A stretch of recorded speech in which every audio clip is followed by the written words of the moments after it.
There we go. It's different than the other stream. Okay, here we We're go. already live. Do you want to give it a couple more minutes? And Oh, yes. But I'm just, we're already streaming live.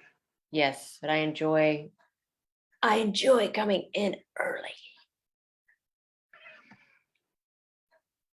Hello, everybody on Embody. We are live and I'm going to actually begin in about 7 minutes. Going to give some space for our other guests and visitors to jump in. So relax for a few minutes and get ready for the summit.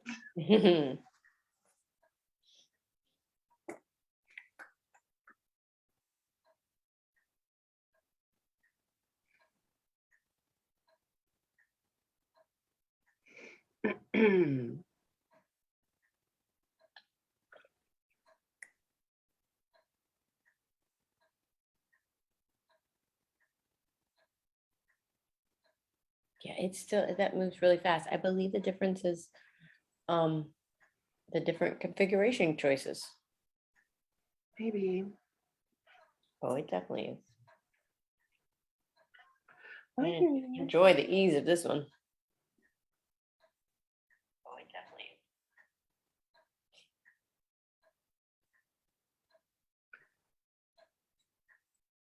is. Hello, Diane.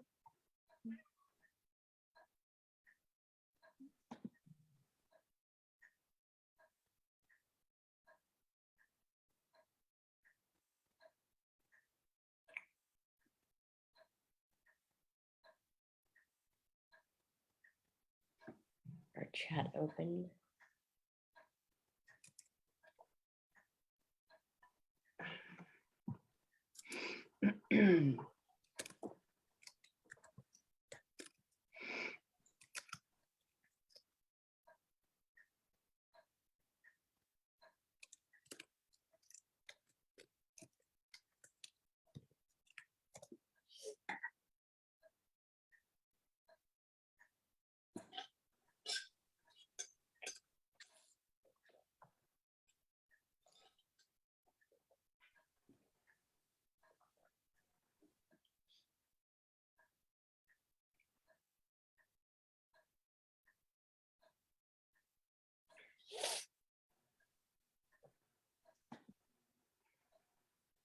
Veronica's back for day 2. I know, I see her coming in.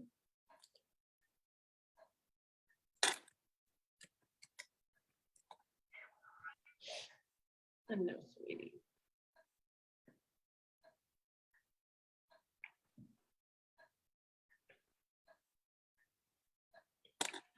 Diane, will you share in the chat how you came to us if you are friends of a friend?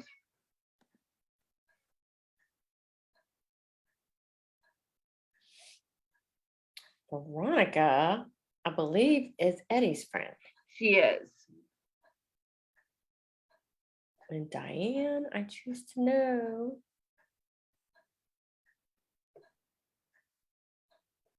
Ah, Veronica says she's still working, but she's listening.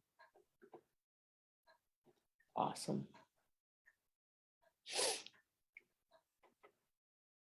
Yes, we remember that you're Eddie's friend. 3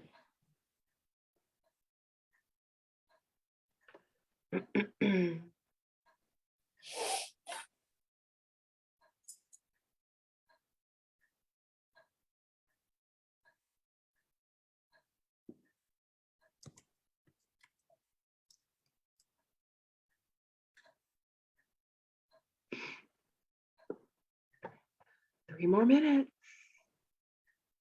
The clock over here ticks really loud when you're sitting here just pausing. My kids are like, is that clock always been here? Watching water boil. The kids are so funny. They're like, is that clock always been here? And I'm like, it's one of those things when you leave to go to college and then you're in an atmosphere where it's, or cancel leave. When you transition to college, and I imagine your atmosphere's no clock, and then you come home, then your awareness comes back to the clock. And you're like, was that always here? I'm like, so my friend used to spend the night and go, that thing is so loud. And I was like, what? What are you talking about? I was like,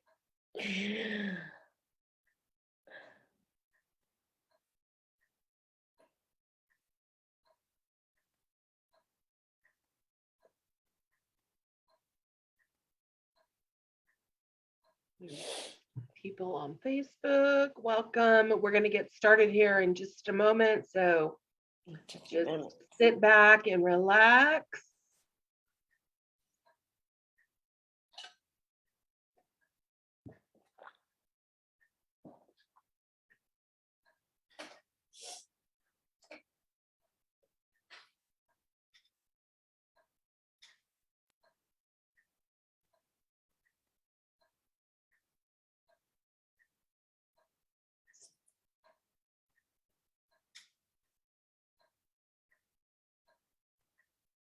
Erin, once you start speaking, if you'll just keep an eye on the clock, because you are Erin's going, she going 7:30? I choose to remember.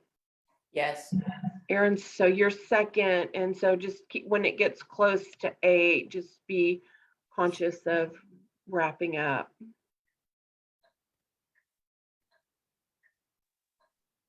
Okay, so I start at 7:30 and then Yes. 8 o'clock is the complete. Yes, and we may go a little, we went over a little bit last night, which is fine, but just if you'll just be conscious of that, aware of that, please.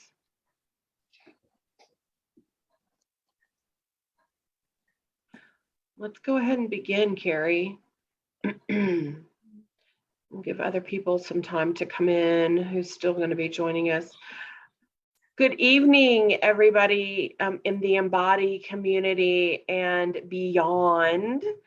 We have people in different states and different countries even. We're so fortunate to have all of you here with us, and we're so excited for, this is night 2 of the Superpower Summit, and we have 2 guest speakers this evening, Erin Barrows and Amy Crone, who will be jumping in, who is part of our community up in Minnesota, and she's a children's book author. And so last night, Carrie and I began and we shared our stories with you, and the 2 of us have some similar patterns, but different experiences. And one of the things we were choosing to share with you, because there are many people who say, well, I haven't had trauma in the sense that it's been sexual trauma as my experience, or I never had seizures.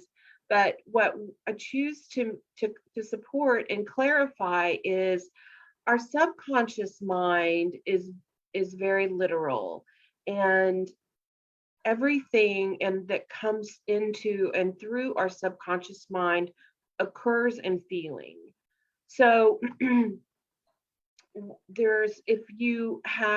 we all have experienced some type of trauma in our own bodies. It may have been a car accident. You may have children and you've given birth, and so that's traumatic to your body.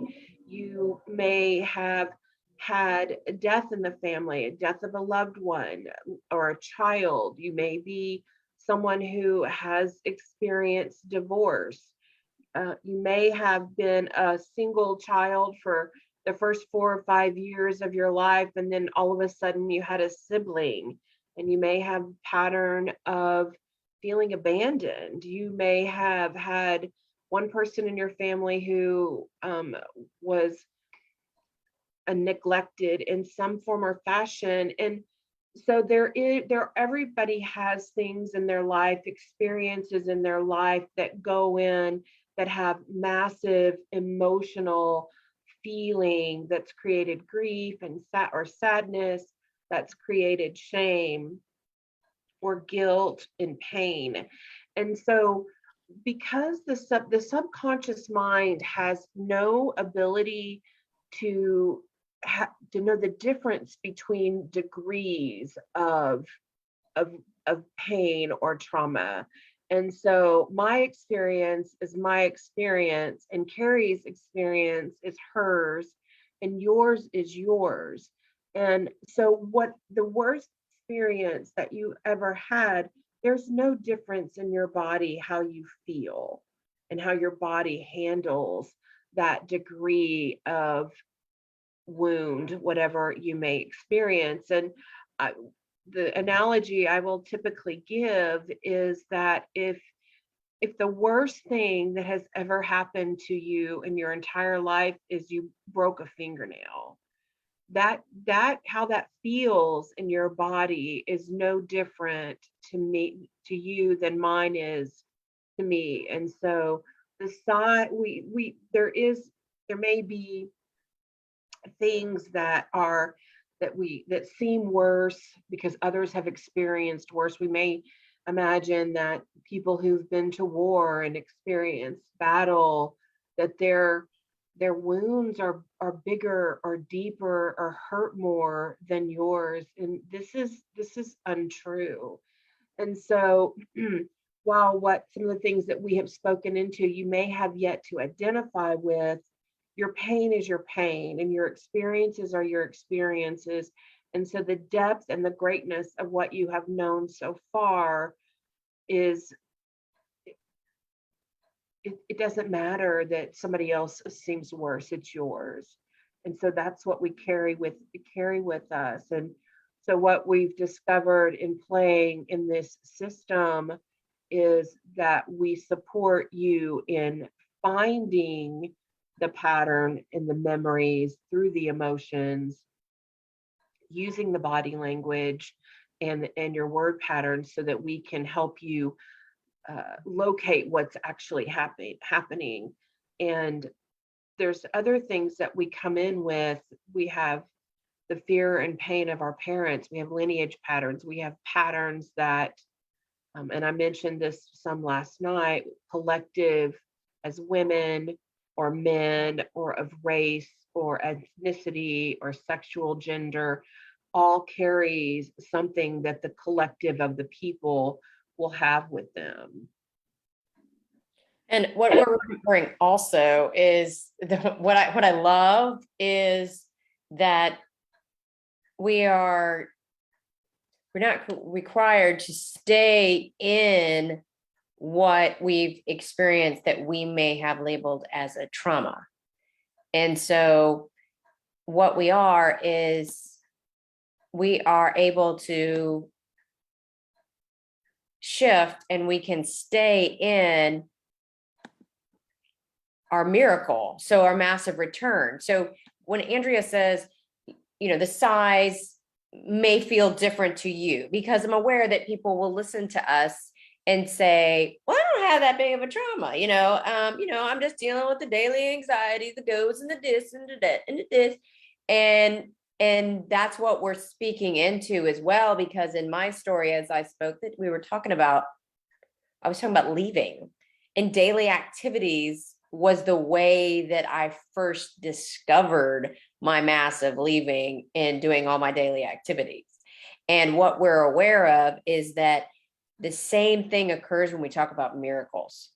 There is no small miracle and no giant miracle, because are we aware that our divine higher power keeps every miracle is the same?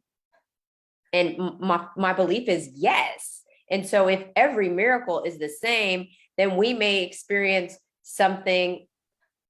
And in the past, you may have labeled it small, but as we step into a movement, and I've had a movement of my whole family believing that anger is a form of communication, and that's how you're heard as a woman. And my experience when I came in was an experience with my son when he was angry, and usually I would, wow, and I'd get angry back at him, and being able to stay there and see that he was just acting out me so that I could see it.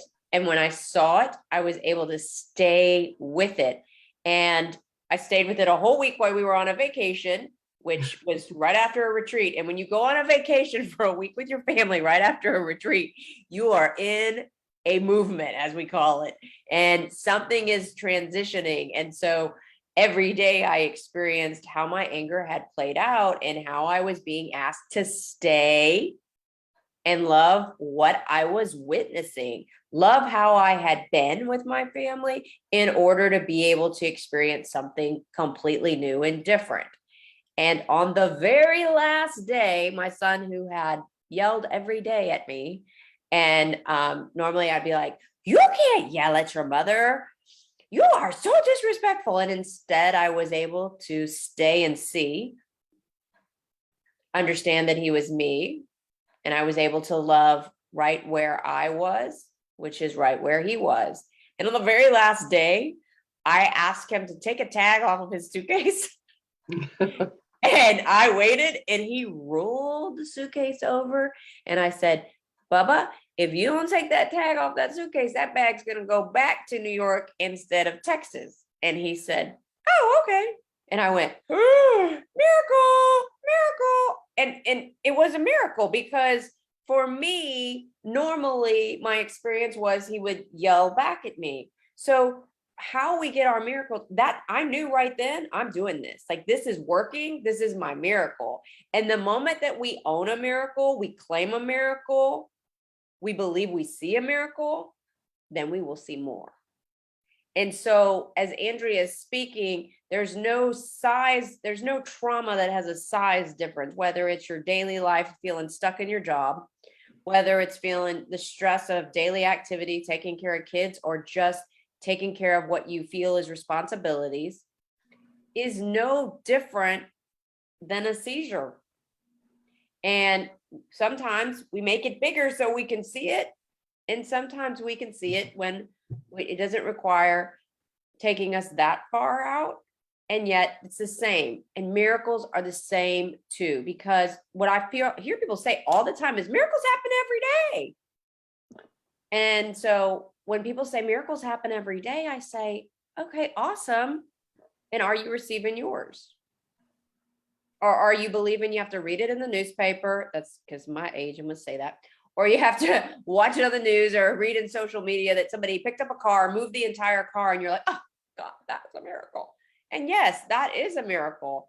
And when you've experienced anger all around you and you're able to stay in it without combating it and love it and then watch it shift the first time you see something, like my son going, okay, Mom, I got it. It is a miracle. And so I claim it, and then there's more. That's the beauty of what we do, is once we start something, more comes. It's the act of belief. It's the act of belief. When you are looking at it and you recognize it and you claim it, it's the act of belief. It's like if you weren't on the car last night, Lars said absolutely beautifully. He had us breathe and do some decrees, and he ended them with thank you. And the thank you is the already done. And when we see something and we own it, oh, I created that, that's my miracle, then yes, we are believing and we are allowing more to come. That is our thank you. And absolutely new to me to be able to say thank you every time I see things that are just like that. So the size of what you're experiencing in your life, you may believe it's different. And yet what we're here to say is that there's something for everyone, because is there something more for you? Is there a higher experience for you? Is there a greater amount of energy for you that's available? Because we may play these things out in totally different ways, but there's more for us so that we can live life and fully enjoy every moment. Some people will go, well, I have some great moments. And I'm like, you can have some great moments or you could have all great moments. And it's a choice that we'll be required to jump in and play. Some of the things that Andrea and I, if you're new to Embody, or if you're new to Embody community, or if you just got an email and you jumped in to join this, there's different ways that we play And so last night we were speaking about a call that we're doing in January. And so I just choose to share that one of the things that Andrea and I do to play and help and support people in finding their patterns and remembering their patterns and how to transform them is through call series. So because I just remembered, Andrea, we were just like, oh yeah, call series. Oh yeah, master class. Just kind of threw that out there, and I was like, oh, maybe somebody's going, what's that? And what that is we have a call a week and we do series for 4 weeks.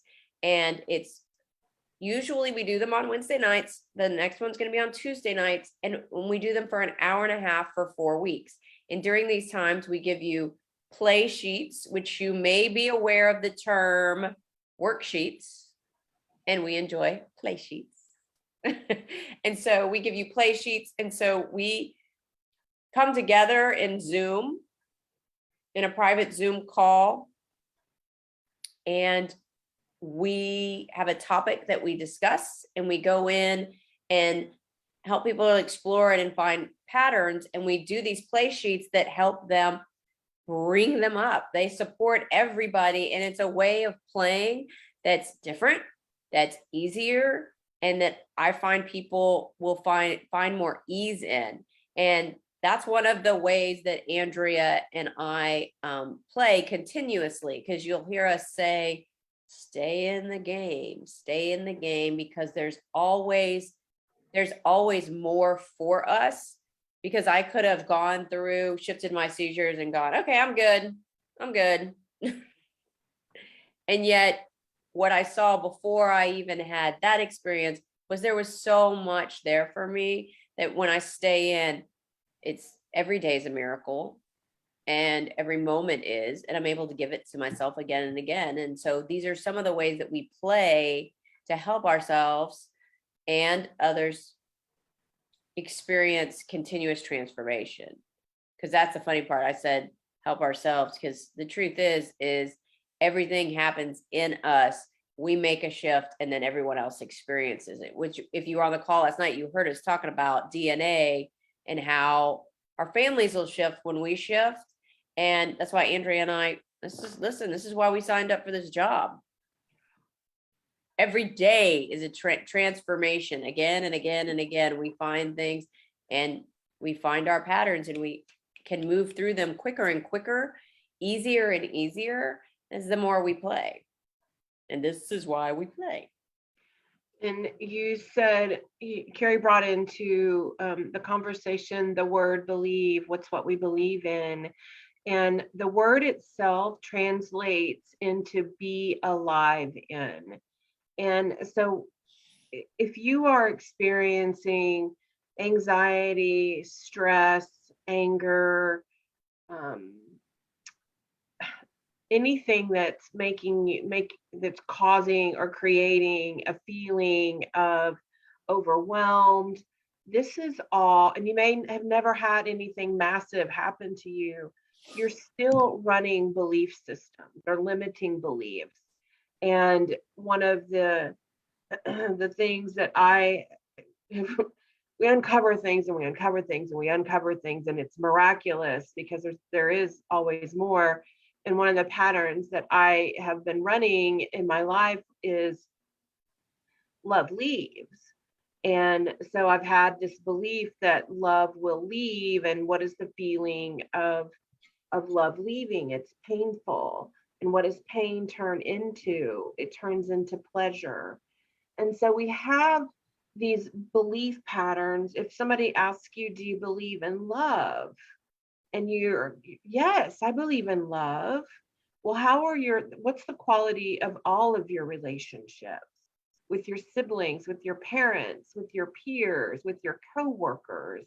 And if you've got relationships that have yet to be satisfying or long-term or they're really hard, you may have yet to fully believe in love. You're believing in something else about love, and it's running unconsciously, which is 95% of our brain. You may have seen demographics of, if you look at a glacier, The only 5% of the glacier itself is above water and everything is below. And that's often the analogy that is used for the subconscious mind because it's 95% of what is running in us. And so we have all of these things that are running literally our life unconsciously in a way that's creating um, stress, anxiety, dis-ease, uncomfort, anger, and how we are with ourselves. And one of the things we'll often say, and Carrie was sharing with me something this morning, and she was talking about how her beloved walked to the house when she was doing some meditation, and meditation is very tender and sacred. And one of the things that we're all here remembering is intimacy. And intimacy is not only physical, but it's emotional, mental, it's our dreams, it's our desires, and it's money, and and intimacy. The word itself translates into me I see.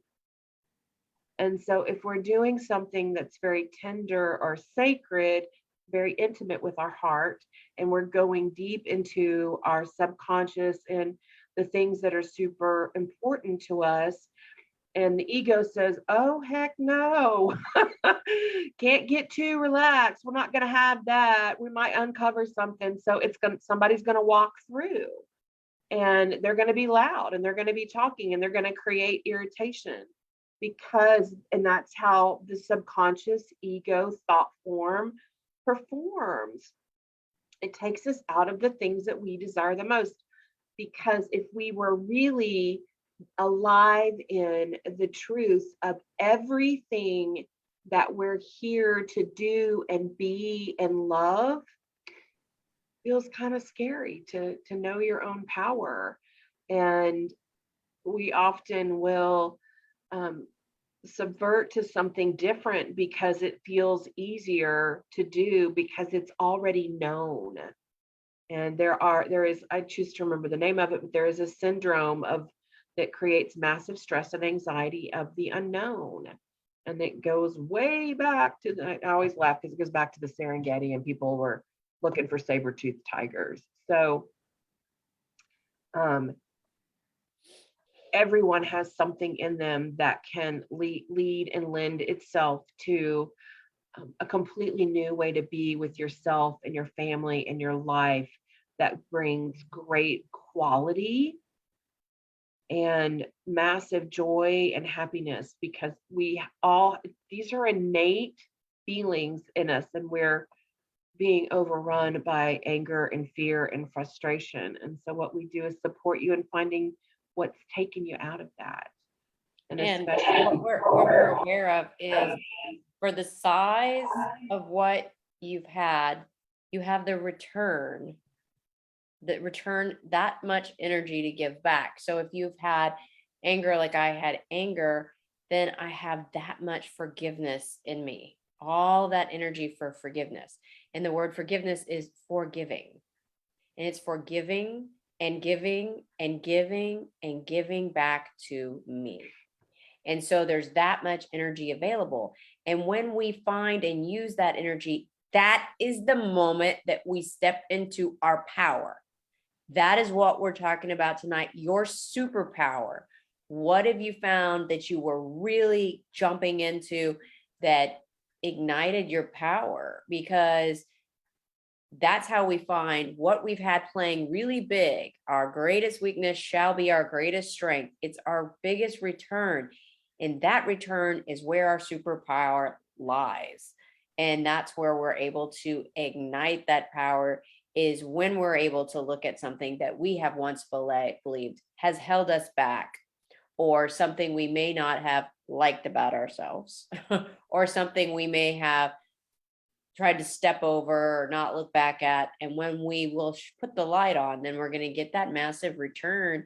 And that's our superpower. That's when we get to come in and jump in and ignite our superpower and live within it, using it daily. And that's what we're here to talk about tonight, is with these individuals that Andrea and I have engaged with, that have ignited their superpower and are living it every single day, and how they did it and how they walked through it. Because some of you, Andrea and I've met numerous times over and over again, and some of you are completely new to jumping in. And so we're here to expand information and to expand what everyone is experiencing, that there's other conscious people that are out there and what their experiences are, and how magnificent and glorious they are. And this is the opportunity, this is the forum that we've brought together to allow them to step in. And I believe Amy's here. Yes. We have Amy. So Amy's here, and she's our first guest tonight. If we can bring And it was Amy. perfect that we've talked about anger, because that's part of the topic of Amy's first book, child's book. And so Amy, my friend angry. if you'll jump in here. And hi, there she is. You're still muted, sweetheart. Yay, hi everyone. Hello, welcome. We're so happy to have you, and Thank excited that you. you're here and to see you in community and bring your story. And so if you just choose to just jump in, and what I loved is we asked the question to all of our guests and presenters, and we asked Amy what her superpower was and what she was doing and living in it. And she had to, ooh. And so I love that was ignited in you. And so share what you came to. Yes, it was perfect. As I'm, it was a confirmation of ever expanding, and our commitment and playing in consciousness is that is our new reality, our new moment of now is available now, and now, and now. And now. Yes, and now again. Okay, because and which is so beautiful, because as a humanity we've been in, well, things don't change, this is the way things are, and all of this, lack and limitation, and so so to get the questions from the Embody team on what's your superpower, and then and the specificity around and how did you get there was like, whoa. Okay, so it's one thing to really say, okay, this is who I am, this is what I'm stepping into, and it was another level for me to really own, hey, wait a minute, I did this, I did the ever expanding, I jumped in moment to moment, I stepped in through my fear, I owned my experiences, my experiences growing up, I transformed the feelings that were always on deck. And so it was awesome, and really allowed me to have another a deepening of my own experience, and more distinctions of, oh wow, I didn't put that together before, I didn't make those connections. And so having that time and the questions, the movement, as we say, of really having my value in what I had done for myself.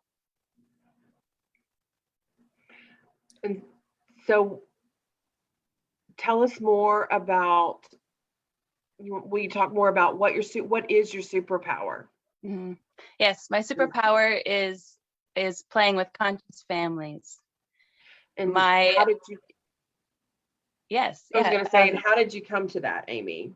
Yes. So so in my my very first eye reading, I had this moment. So eye reading is enlightened iridology. To give everybody an update, if it's not familiar to you, is we have the map of who we are in our eye.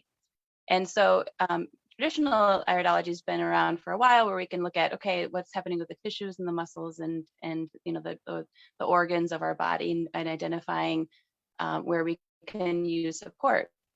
Enlightened iridology takes that to consciousness.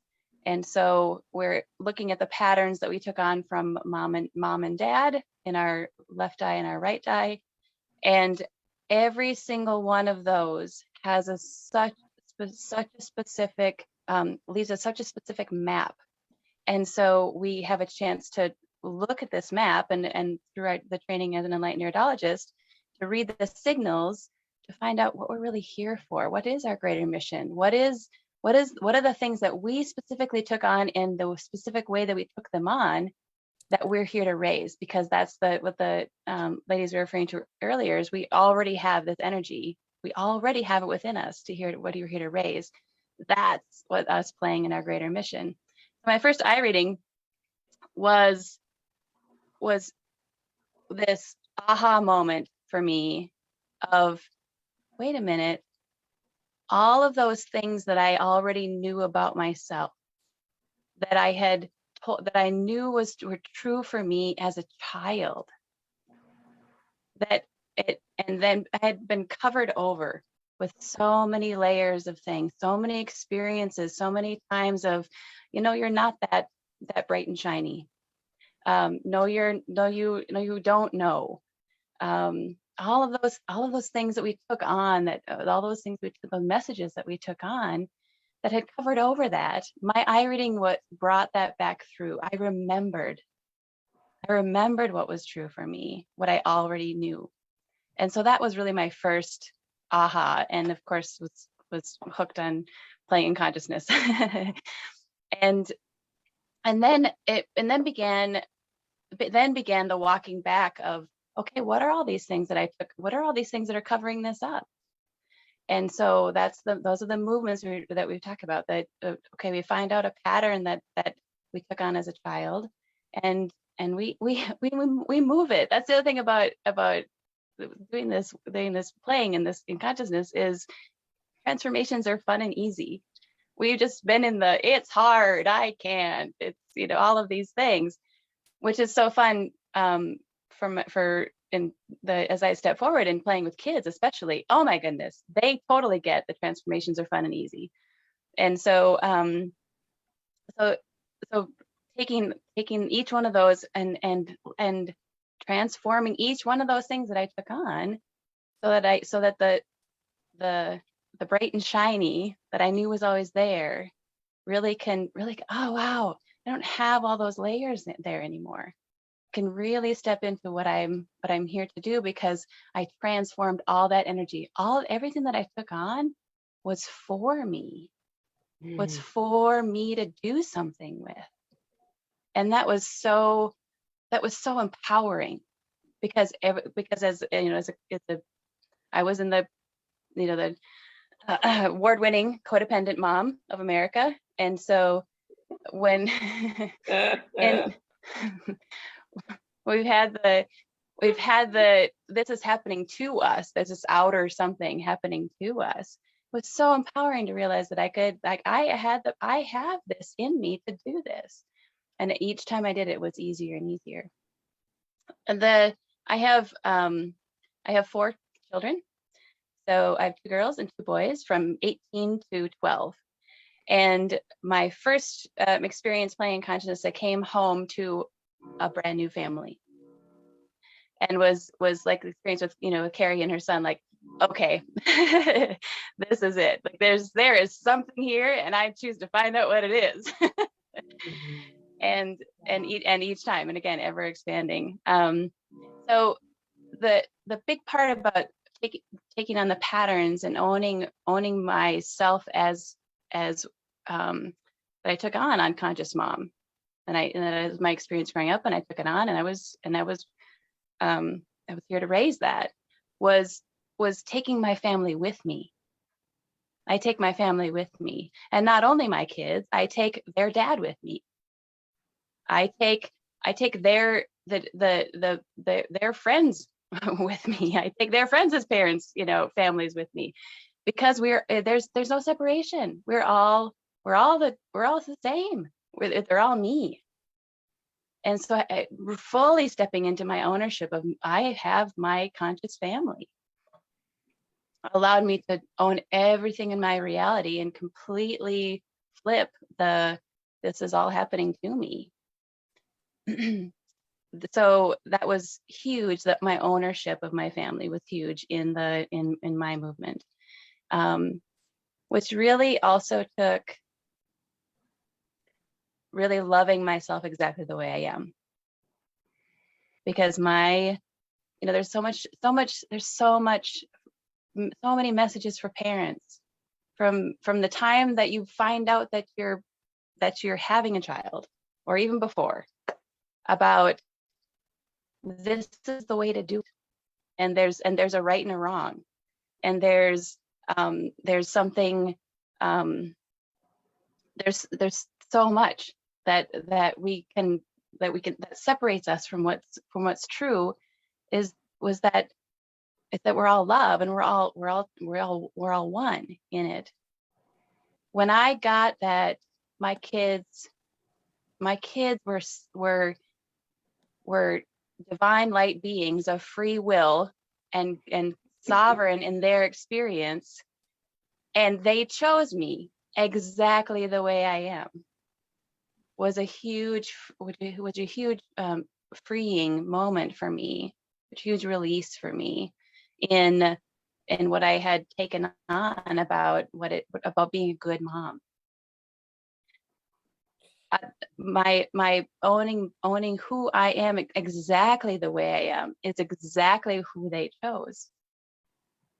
So our empowered partnership in that was another huge update. We have, I just got this the other day. We have these beautiful beings of light that come in, they embody into a tiny human form. And we look at them and we say, oh, there's divine light right there. They're so pure and they're so innocent. And we immediately forget that. Like, we immediately begin to believe that they don't actually know for themselves what's true for them, or we begin to come over the top of this divine light being. And so there's so much of the reprogramming for parents and for myself. I'm doing this in my own household, so this current reality ever expanding in my house.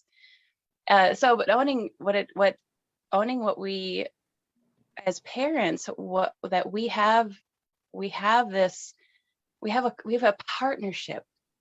It's a partnership that we have. There's no over anything. Our kids have full choice. They are fully empowered beings. We have for parents, somewhere along the way, we forget how to play. For adults in general. Yes, that's a limited thing. Only children are allowed to play. Yes, only children are allowed to play, and it's so fascinating to watch. Like, when does this happen? What is this that tells us that we're not given our play, and so a return of secure play, and the partnership of the play is the ownership and the partnership with our kids, especially about we lead in play. Not only we're not just whatever the kids are doing we'll do. No, like, it's our play too. What is play for us? Yes, that's the I go first, even in play. Play is Yes. no different. Play is no Yes. different. And the other thing I heard you say was you were talking about the codependent mom. And I think that's so funny because, when you give I've seen at the farm, Faith has given us a list. And I remember the first time I saw it, when you check off, like, if you have any of these codependent patterns, and I was like, I'm not codependent. My kids do their own laundry. And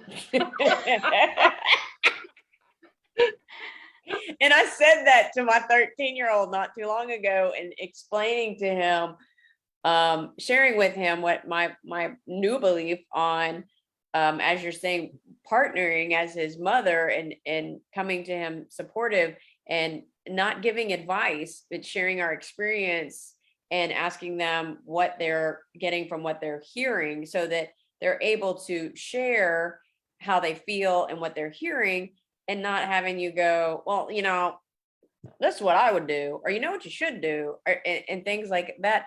But I was sharing with him all the codependent that, and I said, because I believed I had it all done because you were doing your own laundry. He goes, is there something wrong with me doing my own laundry? He's like, and I'm like, no, no, no.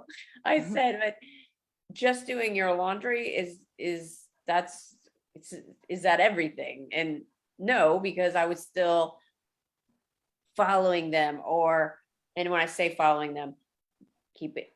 And I also believe that they keep up with their own assignments. So I was like, well, I'm not keeping up with their assignments. And then I would jump in and, aren't you supposed to be somewhere? Like, what are you doing? Like, are you gonna get up? Or and just it's when we leave ourselves is when it begins. And because if we are able to know exactly how we feel in the moment of communication with our children and being with our children, then we know we have an alignment. But it's when we jump out to go, oh, and this and this and this and this, and like you said, because they have their own choices, and it's new, I believe, to most of us, because I always say that there's that theme that people say, a mother's job is to worry.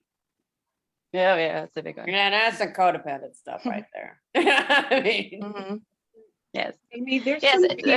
some I was going to ask, apologize, I was going to ask you a question, and you can come back to the question if you desire. There's newer people on the call, and so I was going to ask if you would speak into a little bit about what sovereignty is and codependence, Mhm. and that may be helpful. Yes. So sovereignty is, each of us is divine being, a divine being of free will, and complete and total in and of ourselves. That's sovereignty. And codependence is the belief that there is actually anything outside of you. Because what's true in consciousness is we create everything in our reality.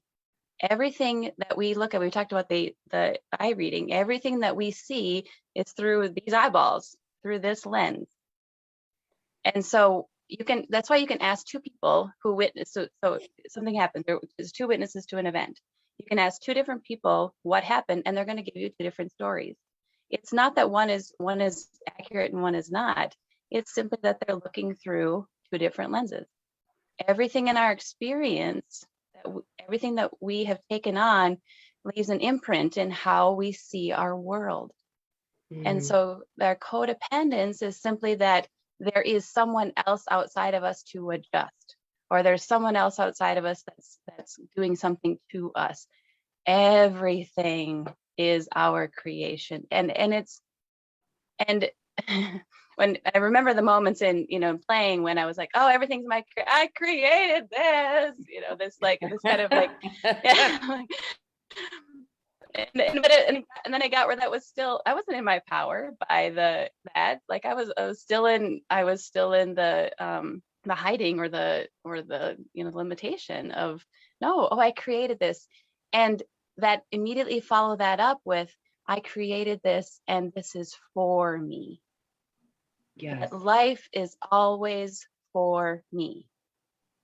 So that brings back our empowerment to like, oh, and I have the power to shift it then. So everything is something for us. We can immediately, so there's no one, then codependent especially plays out when it's the codependent. So there's something, how I feel is dependent on someone else, or how I experience things is dependent on someone else, someone else's experience, or someone else tells you, or whatever. That's the codependence. The return of that is co-empowerment, where everyone remembers they are sovereign and complete and whole unto themselves, and can empower another being in their sovereignty, complete and full unto themselves. Yes, and we will often use as a check-in for what sovereign and someone standing in their choice is a 3-year-old, and who when a 3-year-old chooses what they choose, is there any budging? And if their choice is irritating you, then you're the one being codependent. And I'm aware of my sisters having these experiences with one of her children, and they think, I'm like, it's his choice. It's how he's choosing to choose. And we often may think of it as stubbornness, but it's actually sovereignty and people standing in what they desire to do, be, see, hear, say, and feel. And it's pretty amazing. Awesome. So will you share some of what you have done once you discovered your superpower? Yes, I have a few things in the lineup. That's I'm excited to share. I will be piloting a new children's program called My Feeling World in a first grade classroom coming up after the holidays. So really excited about that. And I just introduce you to someone who is going to do this with me. So. Oh, yay. I love to fly.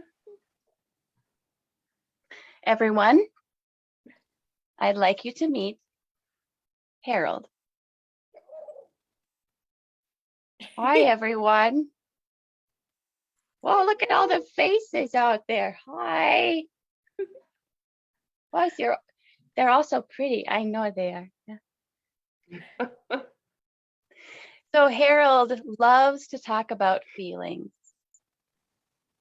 And he loves to sing songs and to be with children and help children remember that transformation, that feelings turn into something.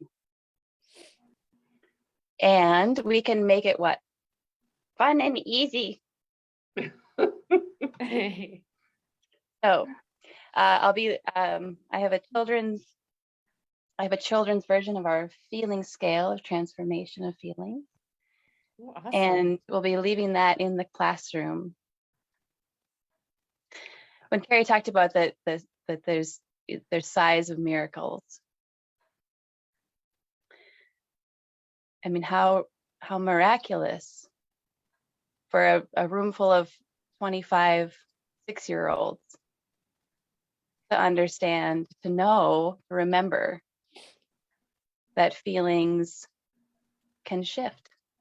Feelings that they have power, that they have choice. So that is my feeling world. I have a new program I'm developing for teens called Lit Up. And this will be about greater mission, which is what I find with teenagers is that they're asking themselves, and most adults as well, but especially teenagers, is wait, I'm here for something. What is that? And it begins very early on. And so preteen and teens will be about greater mission. That there's, and also the the ownership of their patterns of their parents, which is the other thing of teenagers, is as they experience their independence in their families. So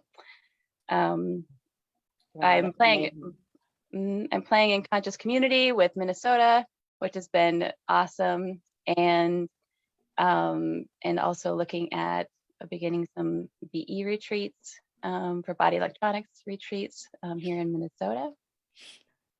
awesome. And also looking, my son is now homeschooled, and so, or we call it choice school.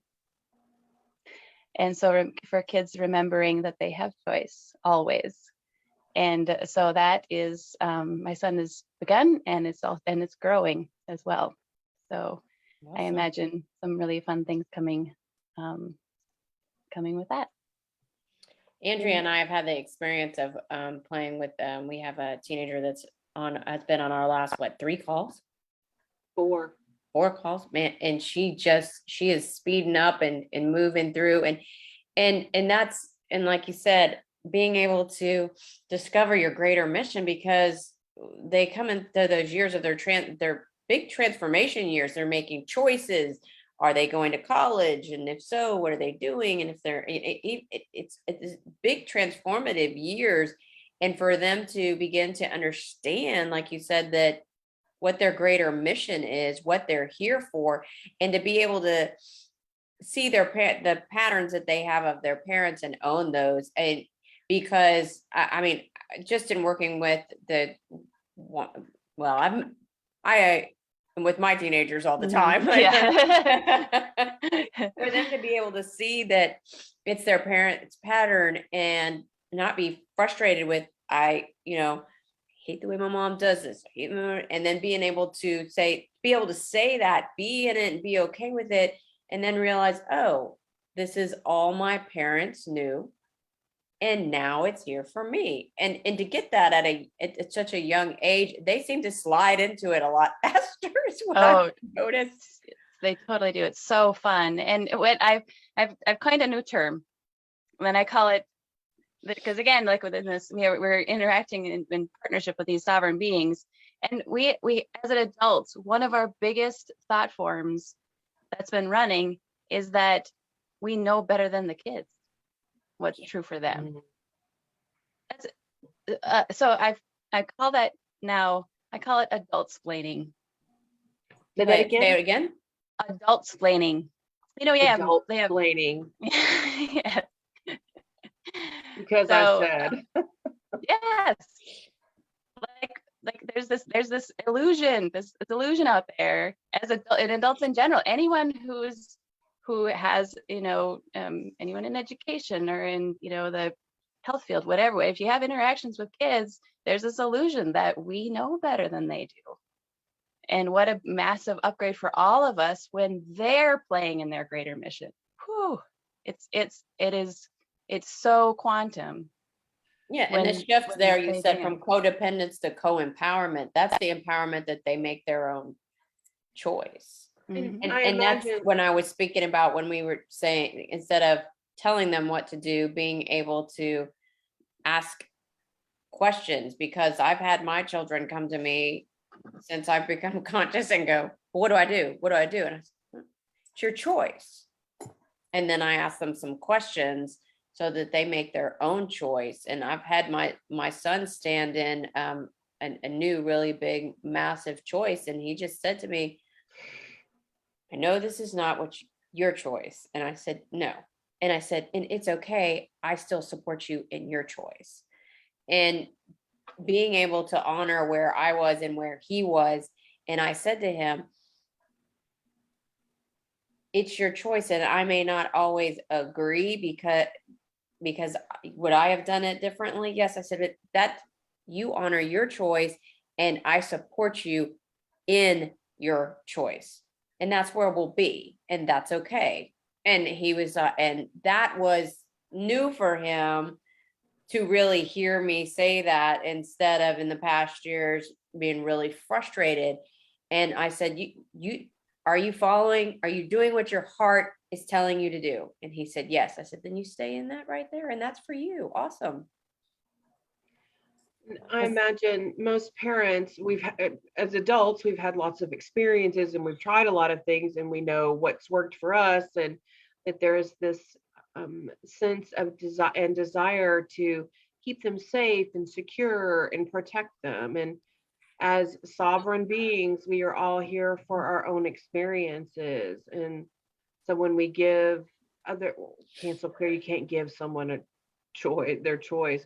When we stay in ourself and we make it okay for others to choose for themselves, it's a completely new and different experience.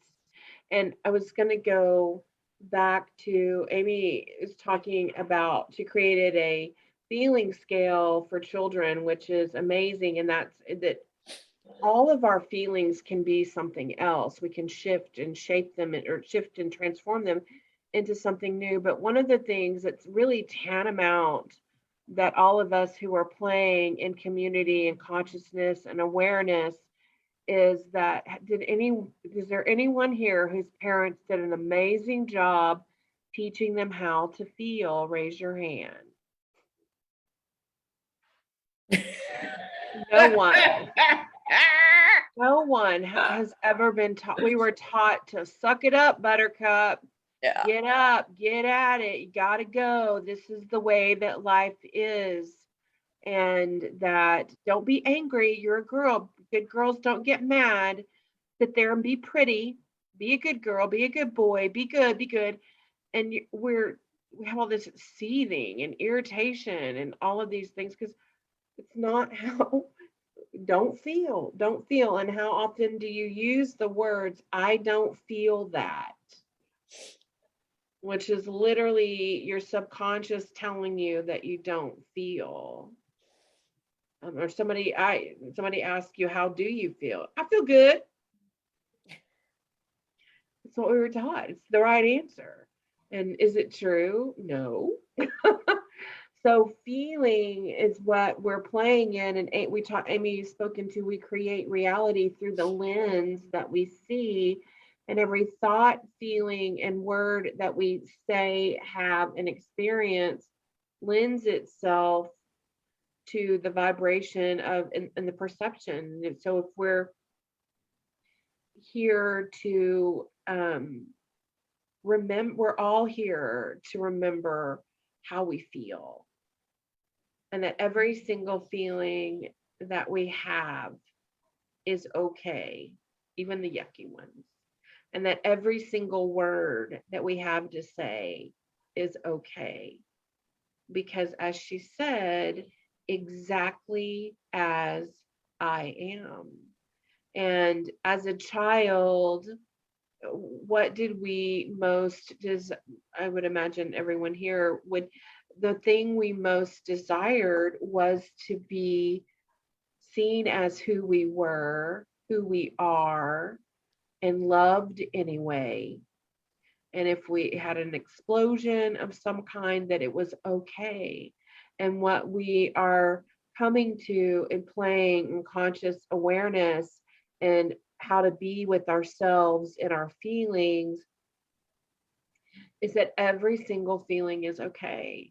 And when we learn how to be with our feelings, and you think, I remember when I first started this, somebody said, can you let your anger get bigger? I was like, are you kidding me? Love it, let it get bigger. And all we're required to do is, even if loving our anger can be as simple as, hello, anger, or I feel angry. And so this is us learning how to say what we feel. And Amy wrote a book that she's published, a children's book called My Friend Angry, to support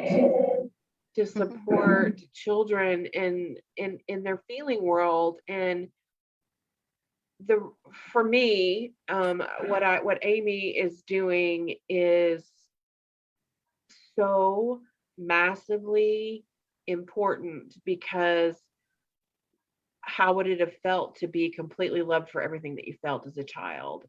And so she's raising herself, she's raising her children, she's raising the people that are with your children and your kids to be with each other, and how this is going to change over generations, and not just in 30 years, because for every person that we have some kind of touch with, it's the same as tithing. It's 10 times, because they tell two people and they tell two people. And Amy raises herself, and she raises her children, who raise the children around her, who raise the adults around them, who into their children and the teachers. And then it goes across where we are our parents, and we're all DNA and energetically connected. So we're raising past generations and future generations, and we're collapsing the amount of time and space required to do it, because we're speeding up and we're tithing it across the system. And it's miraculous. And Amy, so lit up to hear what you're doing, and it's amazing. And phenomenal. Amy, I have a question about the feeling scale for kids. Mhm. Where will that be published somewhere, like in a book, or will people have access to that? Because that is exciting. I have so many people that we have several clients that are teachers that I imagine would love to be able to see something like that. How can they Yes. see that? Yes, yes to all those. Yes, it will be published. And so I'll be piloting and partnering actually with a couple of teachers here, and they've agreed to really help me find out exactly all the distinctions on what this is. And so, so yes, when we would do our pilot program, we'll be launching it. I imagine there will do something that's curriculum based, and so it'll be something that teachers can bring into their classrooms wherever they are, and or even as we have some facilitators that are teachers as well that I've been playing with, and so yeah, so be able to bring it in, parents into their homes as part of the feeling my feeling friends book series. So all of that will be together. The one thing that as you're talking, Andrew, is that as in remembering our sovereignty and in our children as empowered beings, what we can learn from them is that how easy feeling is. We're the ones that are giving it the charge because of all the things that we've taken on. We're the ones that are doing that. And so for kids, I just had a client share with me that her so she's a 7-year-old, so her 4-year-old was experiencing fear, and so her 7-year-old was coaching the 4-year-old about how to make it okay. Say, it's okay, fear. And here's what she said to him: it's okay, fear, you can be here, and when it goes, it goes. So that's how easy it is. That's how easy it can be for us. We're the ones that are putting all the power on what we've believed to be true. I was okay. So Daniel and I were doing this science lesson the other day about centripetal force and centrifugal force. And so I grew up understanding that centrifugal force was the force of, you spin something really fast, that everything goes to the outside. It's, ice skaters, it's the pressure that you feel on your body as you're spinning quickly. So so we do this science lesson, and they gave the example of a merry-go-round. And on a merry-go-round, so you don't see them very often anymore. Do you all remember merry-go-rounds? Is back in Yes. You don't see them on very many playgrounds anymore. There's probably a good reason for that. But so as you're going around a merry-go-round, you have the sensation that you're being pulled out, that you're being pulled off the merry-go-round. That's a sensation that your body's experiencing. What's actually true in science, in the physics of it, is that it's the force actually drawing you back to the center, and it's simply your body's sensation that you're being drawn out. And I got, oh my God, that's in consciousness. We have this sensation in our body, this feeling that feels really real. Like you guys have all been on the merry-go-round, the sensation of being pulled out is so real. And what's really happening as the force that's really acting on that on you and on your body is actually pulling you closer toward the center. And that's really what the universe is doing. That's what our great selves are actually doing when we experience feeling. It's actually pulling us closer to what's true for us. We've just been in the illusion that, oh my gosh, it feels really scary, or it feels really, it feels really real. But what's true is we're being constantly pulled to our center, to what's true about us. Yes. Awesome. And the clock dings. I heard confirmation. Confirmation. It happens all the time. And somebody was listening to a recording from us, said that's so funny. So I do choose to share with you that we do have a comment from Deidre that says that that she used My Friend Angry again last week in her classroom with her friends, and she's raving over it. So I just choose to share that with yes, you. awesome. And people can contact me for to do virtual visits, author visits as well. So I'd love to do that. We'll share your contact information in an email after the summit is over, and so that people can find where they can find you and she is on Facebook. And then if you Google My Friend Angry, you can find her easily as well. Yes, Find it. Amazon, full distribution, your beautiful local favorite bookstores. Yes, they He's can buying it now. Awesome. Yay. Awesome. Thank She you has so 4 much, kids. Amy. Thank you Thank so you, much, ladies. Amy. Mwah. So much We love. appreciate you. Yes. Awesome. Awesome. And Erin's here. We have And so Erin Burrows. next is Erin Barrows. And Carrie and I have been playing with Erin for Erin and I were in our first BE, my first BE together. So Erin and I have been parallel soul sisters for a good amount of time, and we've taught together. We did fishbowl for a while, and Erin has really friggin' stepped into her divine feminine, and she is taking charge and transforming her life and the lives of those around her so powerfully. And so looking forward to hear your share today, Miss Unicorn Barrows. All right, I am jumping in and excited to hear what comes out of my mouth. It's always a surprise. So I'm choosing to share.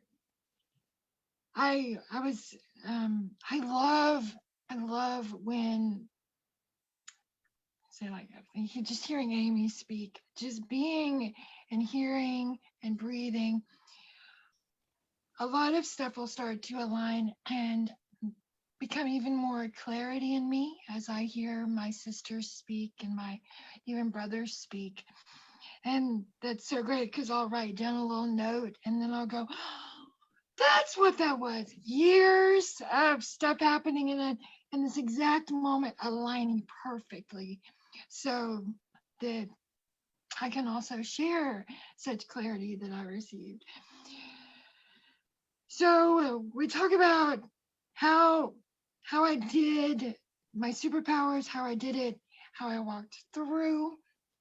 I have so many superpowers, so many, aka unicorn powers. And so one of my biggest superpower that it shows up brand new for me every day is my feeling. My feeling is my superpower, one of them.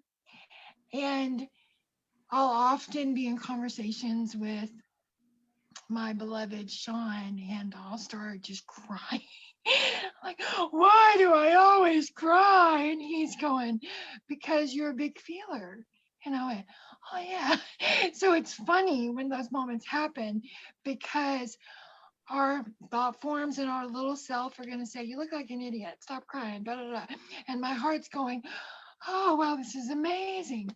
So our feeling, and then I've learned and really given me that when I cry, that is an expression. And that is a divine blessing for me, is to breathe and express not only through words and movements, but expression through tears. And they're tears of relief and joy and energetic movement. So expression's also in there with one of my superpowers. When I first started coming into there was one moment in my life, it's been many years ago, where I said a prayer, and my prayer was, if this is living, I don't want to be here anymore. And here I go, tears. So I remember arriving at a yoga conference, and one of our coaching sisters, Honor, was coaching, and I'll sum up. I sat in a chair in the back of the room. I was burnt out, depressed, mentally insane is how I felt. And I was just in misery. And so that was my prayer. If this is life, I don't want to live it. And it may not sound like a prayer, but it was me actually saying what I was feeling, which I had yet to do that. So when we say what's going on with us and claim it, then a movement happens. We're hearing ourselves and we're claiming what's going on. So when I said that driving out, and then I sat in that room in the back and was just like, okay, whatever. And I remember honor coaching a woman on the front row. And here is my steps that arrived that I was hearing. And in someone else having a yes to being coached and supported, here's the keywords: someone having a yes to receive support, and receive support from such a secure, present coach that had already done their own work and that could stay with someone. In that, I was in the presence of secure support. And what that gave me in that moment was, I remember a specific question was asked, and I instantly, I'm going to make the noise that I made in that class. I went,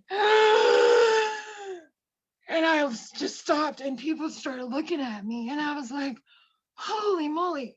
I did not know that I was holding my breath and literally taking myself out of my own life by not breathing. So my first was, I gave me my breath. I chose to breathe that day, which breathing is prana, it's life force. So that was my choice to continue living, to continue breathing, to continue staying in whatever was going to happen for me, because the other option was I was taking myself out. Now, my second one is when my feeling world showed up. So I was at a women's retreat, and I remember that we were 3 or 4 days in, and I was shaking, and it's like I couldn't really say words. I couldn't form words because I was feeling so much. And that was the day my feeling world showed up, and it showed up out of nowhere, just whammo slammo. Here's another. It's because I was surrounded by secure support. I was surrounded by, that's mainly the words, is secure and support, and other people that had a yes for staying in their feeling world. And the amount of presence that the container was created in that, I felt secure and safe.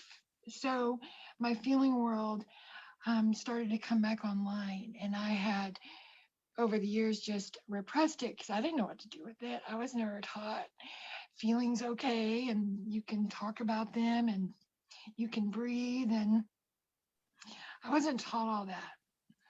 I grew up in a family with a lot of love, but we didn't express our love. We didn't say how we really felt.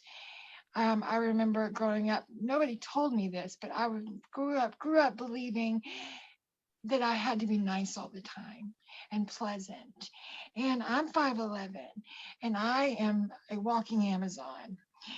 And I grew up trying to hide and be invisible. And I grew up feeling a lot of depression and having all this that I wanted to say and do, but I didn't. And I was like, and so it's funny that a lot of my returns are, Erin, you're 5'11". You're the size of an Amazon. You wear colors out the wazoo. You cannot hide. So it was funny because when we learn our superpowers and you're like, oh, I'm here to shine. And I may have the voice I have, and that's beautiful. And I love my voice. And I am a loud, light speaker because my voice is such a sacred tone that I choose for my voice to also be a tool I use every day in grace and ease and calm and joy and play. And so coming from a family that we had love, but we just didn't express anything. So when my feeling world came online, all that just came, my words are, came rushing in because I had been holding everything away for so long that I just allowed myself to feel. And my third was, I came home. What I mean by that is I was on a VE table with, here we go again, 8, 9, 10 women. There were a lot of women holding points on my body. And here we go again, secure support surrounded me. So just the word secure support is,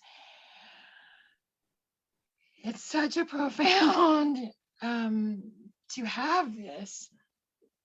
And I go back to when I said that prayer, if this is life, I don't want to live it. That's the day I called in support. And it wasn't just that much. It was, here we go, here we go, here we go, here we go, bigger and bigger. And then so on the BE table, I remember my women holding points. And there was a moment where this rushing of heat and light moved through me. And again, I did my breath again. I went, and I remember saying, oh, this is what sovereign is. Because that was the day I started feeling myself rather than everyone else. And that was the day I came home in my body. So my movement was breath, then feeling, then come home. Stay in me. And so because I called in support through my world, my people, and I was willing to stay and breathe and show up for myself in my own life. And at that time, I didn't know how. I just, deep within me, I just kept staying and breathing. And my name is Erin. And when you slow down the word Erin, it's air in. So there was a clue in my name of, oh yeah, I'm required to breathe to stay on the planet. So when we agree to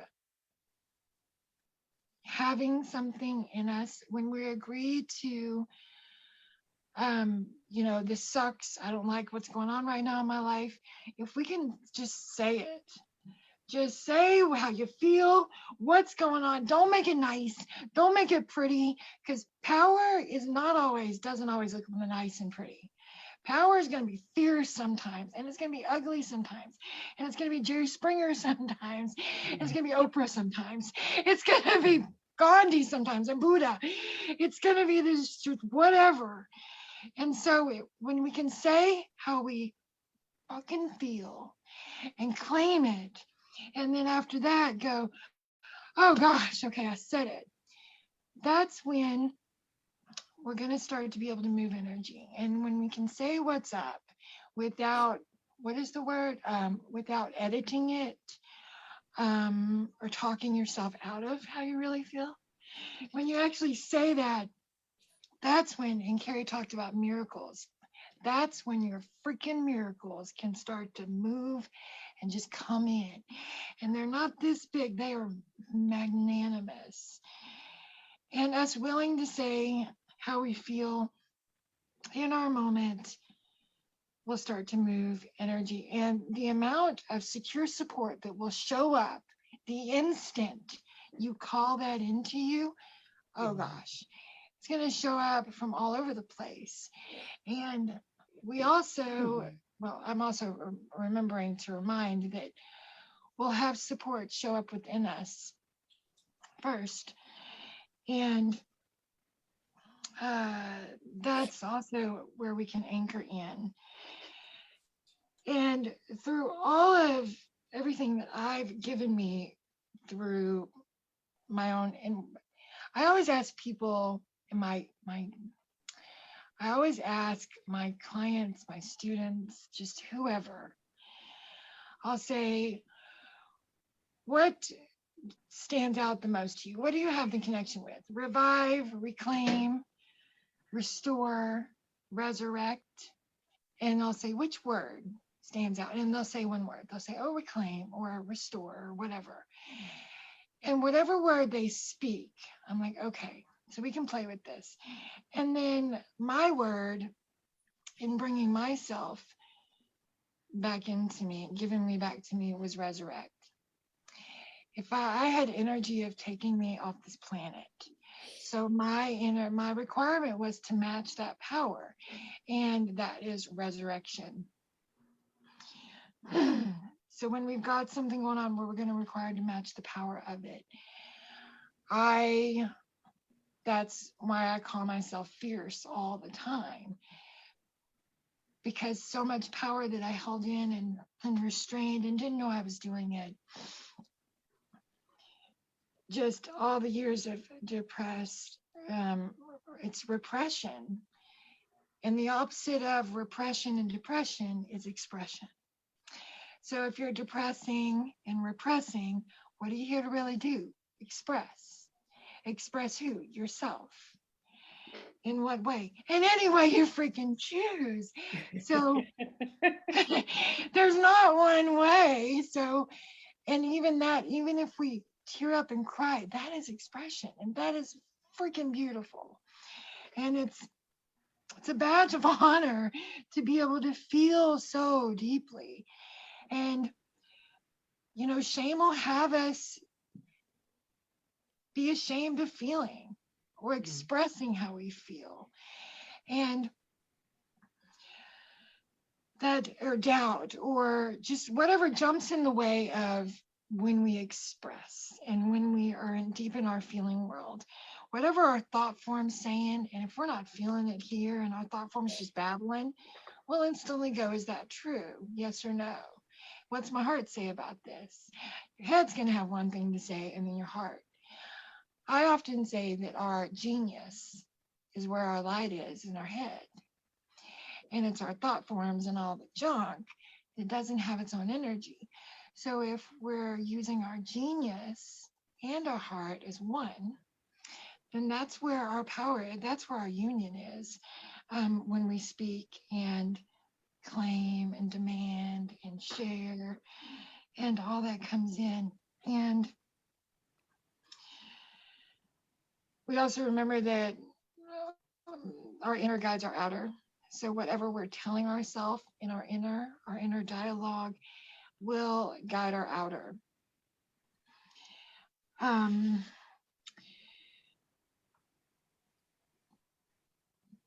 When we remember that our support comes within first, and then we'll also be supported around us and within us, that is a great thing. The reason I'm talking a lot about support is it's because of what I do. I remind my world, my people, all of my beloveds in my life, everyone in my life is a beloved, that they have their own support. And I have a lot show up in who I'm with, and that will just about be crawling on the floor when they come see me, just ready to give up. And I'm like, oh, I know this version, I was there.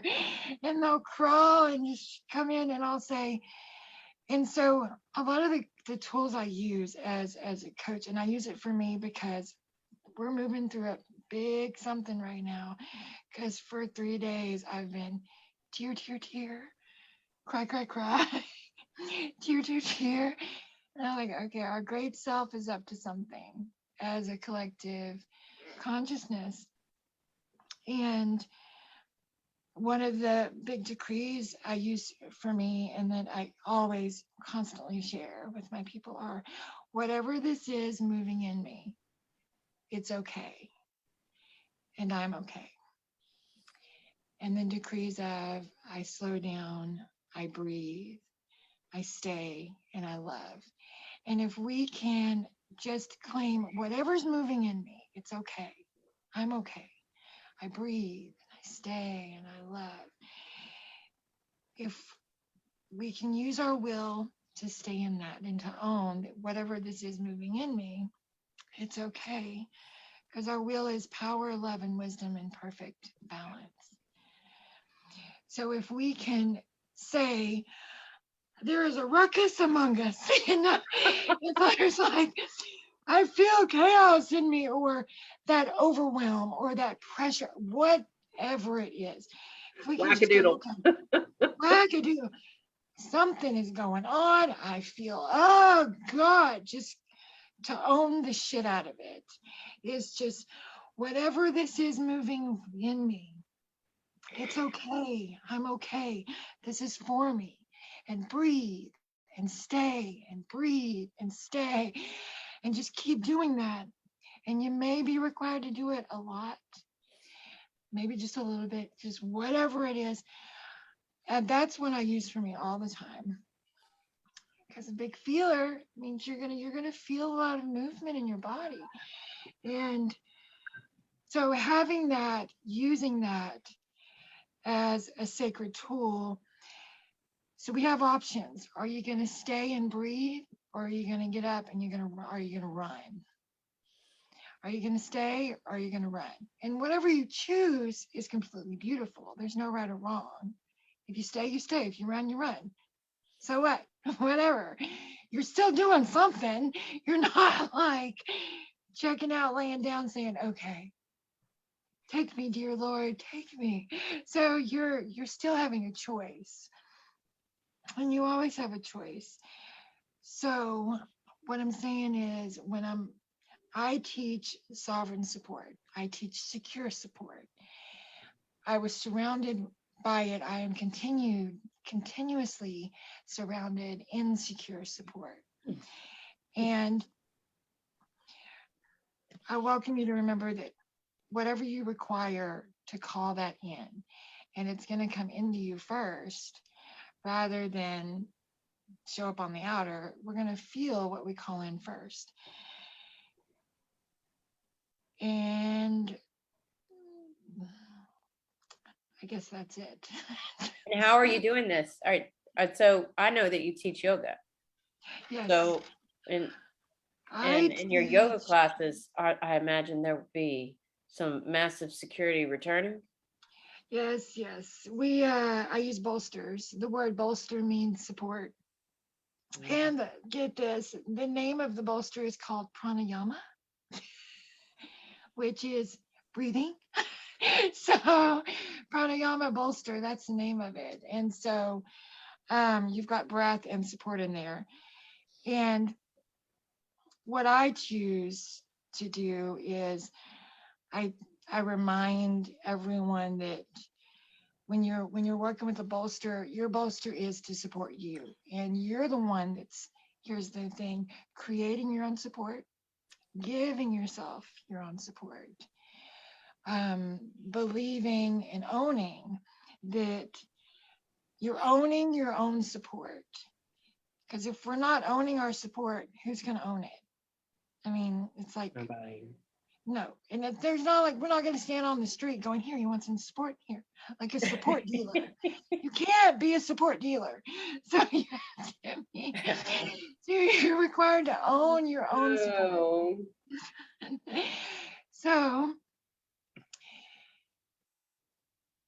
what if everyone remembered that they already had a massive amount of support in them?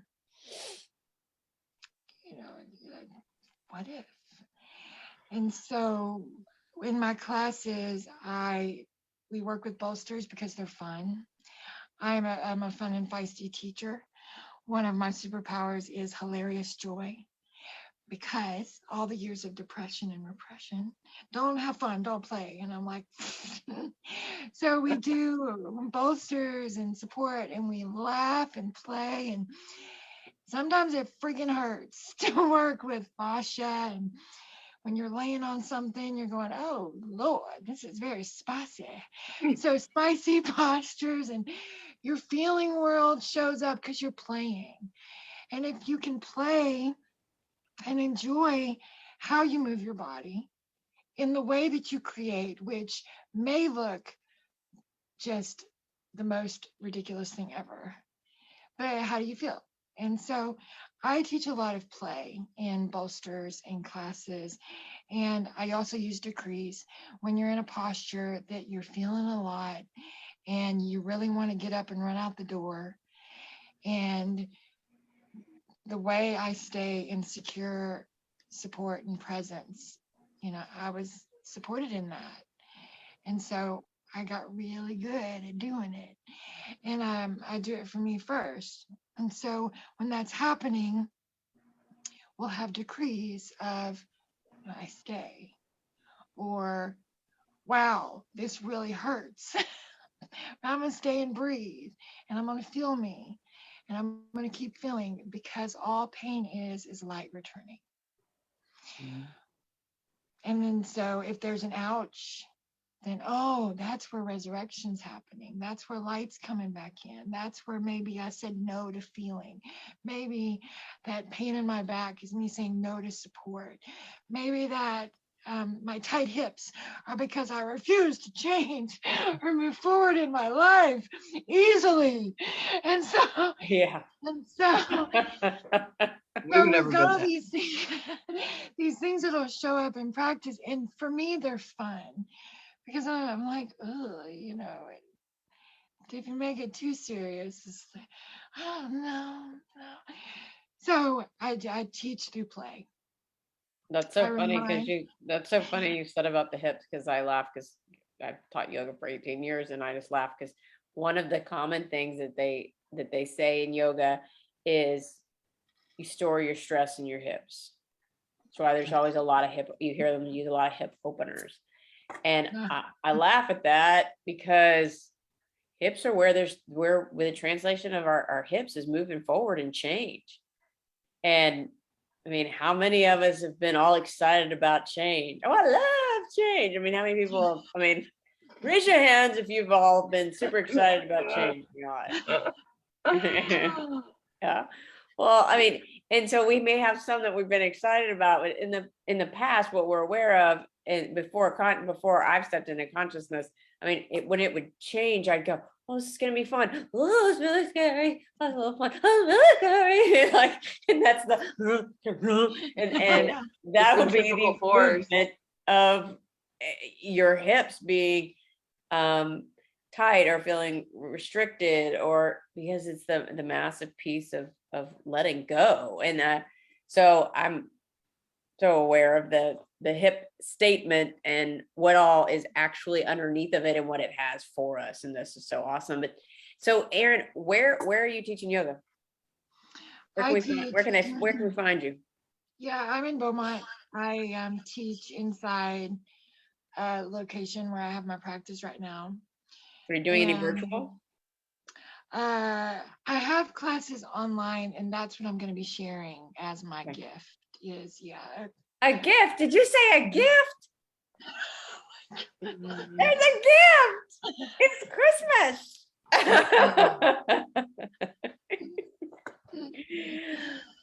yeah, So you're gonna share some yoga classes, or a yoga class? all of them. All of them. Oh Oh, my gosh. awesome. Oh my All of goodness. them. Awesome. So she will get us that information, and we will share that to everybody who's on the call through email, so that you'll be able to have Erin's classes and experience air in Spicy. and massive support, which is there ever too much support? No. Ooh. No, Monica's like, And we're no, the only no. ones that can let it in. Yes. Yes. Awesome. Yes. That's awesome. That's awesome. Thank you, Erin. Yes. So just awesome. Thank you so much. And I'm loving hearing and remembering the stories of my sisters, and that there is something and everything for everyone somewhere, and that we're all bringing together an amalgamation of all kinds of experiences. And even growing, as Erin said, even growing up in a house full of love, she didn't learn to express, and there were things taking her out of life. And so I love that we all have these tools of speech and body language and enlightened iridology that all of the facilitators that are on this call, if you're a facilitator, raise your hand. and Amy's a facilitator. And so we all use these tools, and it's massively, speaking into how it's massively shifted our lives in so many different ways. And Carrie spoke into earlier that one of the things that we do is we do call series. And the one that we have coming in January is Decode How Your Money is Wired. And what we have found is, you've heard the filthy rich and money doesn't go on trees. A penny saved is a penny earned. And we've grown up with these beliefs of our parents and ancestors about what money looks like, how money feels, what we think about money. Can't buy happiness. Oh, just wait till money gets involved. Then you'll see their true character. So we have all of these unconscious beliefs about money. And that Carrie, when we were talking about it before, and about money, nobody in communities teaching money. And I said, I'm going to write the class. And Carrie goes, ooh. And I was talking to somebody else, and they went, ooh. And I said, oh, I got to write the class. And so it's been and just as a reiteration of, we are doing this work for ourselves, and then we choose to share what we learn and support you in your own walk. And what's so funny is, what we find is that everything goes back to a few different feelings. Shame, guilt, and fear are the majority of them. And so once we wake up what's running that pattern and where it started, as Amy said, we can change any feeling, because fear turns into faith, and hate turns into forgiveness, and shame turns into innocence and purity, and self-love, and guilt turns into innocence. I've been waking up in my bed with my hands up like I'm guilty. That's one of my patterns that's running. And we're playing with how you literally we've been playing with how you wake up in the sleeping position you wake up in. It's been literally amazing. Monica's in that class. And so literally waking up in the thought forms of the past and the patterns that are running, and it's showing up in the first things we say to ourselves, the first words out of our mouth, and then the body language we're waking up is it's all the same. We find different ways to do it. We have a system and it works. We flip it, we find out more about it, we feel it, and we move it. And it's going to show up but we're getting ready to play with money, and we are going first, and we are moving out of the way what's in the way of abundance, prosperity, and deserving. And what we're aware of is that we have wrapped up our own value into a tightly tangled web of our own value. Our value is wrapped in a web of money. And we come in with value. We come in deserving, and these never, ever change. And so we're going to uncover that and wake it up, because we have what we know in our head, and we have what we know in our heart. And air too, they may meet, because even if you know you deserve, and even if you know that you're of value, until you touch what took it away from you and flip what you feel about it, it'll stay the same. So that's what we're going to be playing. And it's how you believe you deserve it. If I deserve this, darn it. I mean, nothing's gonna happen there. I mean, like, oh yeah, I'll show you. Yeah, I'll show you, or a frustration, or why isn't this happening for me, or why am I experiencing this? We've touched it in many different forums, and now we are touching it in money, because it is a important thing on our planet, and it's energy, and it's energy, and we've given it so many other beliefs that it when you walk through and as she said, you find the cobweb, and we begin to untangle it, we decode the wiring that we've been given on money, and the stories our family has told about money through the decades, and the money doesn't grow on trees. That's just an ever popular one. And the key to that is money doesn't grow.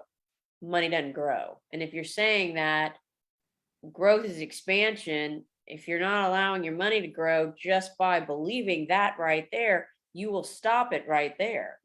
And I mean, when she said that, we were just writing down some things and she said that, I was like, do you hear the code in that? It's like, I don't feel that, or I don't feel that way, or money doesn't grow. And I'm like, right there, we find code in just the sayings that families have passed down and believe. And so we are going to decode all of those in January on Tuesday nights. And so I empower you guys to jump in. I believe that the link has been put in the chat.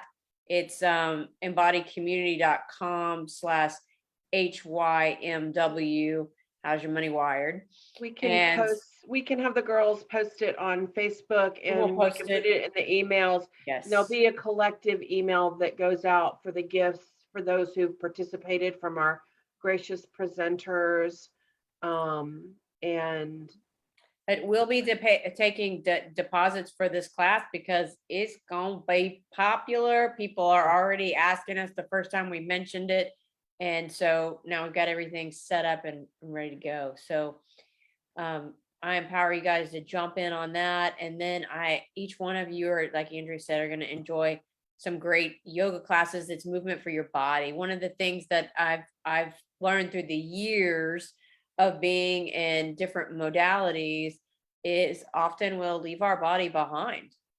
And yet it's our biggest form of communication. When your body itches, it's telling you something.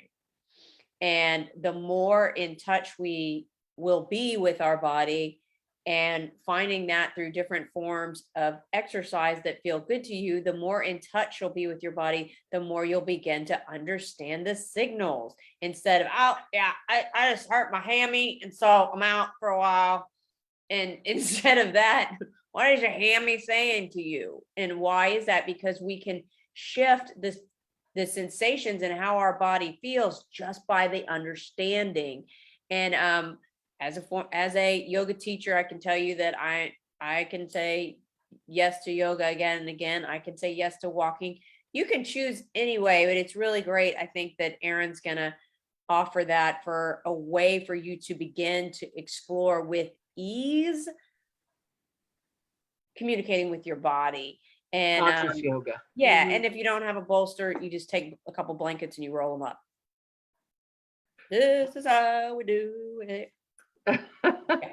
So it's it's easy. So thank you so thank you much all for jumping on. Everyone for jumping in, jumping on, staying in and breathing.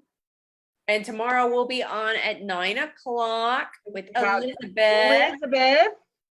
And yes, and we're gonna go through a little recap of the last couple of days and then spend time with Elizabeth and seeing what all she's doing, because she's blazing a trail.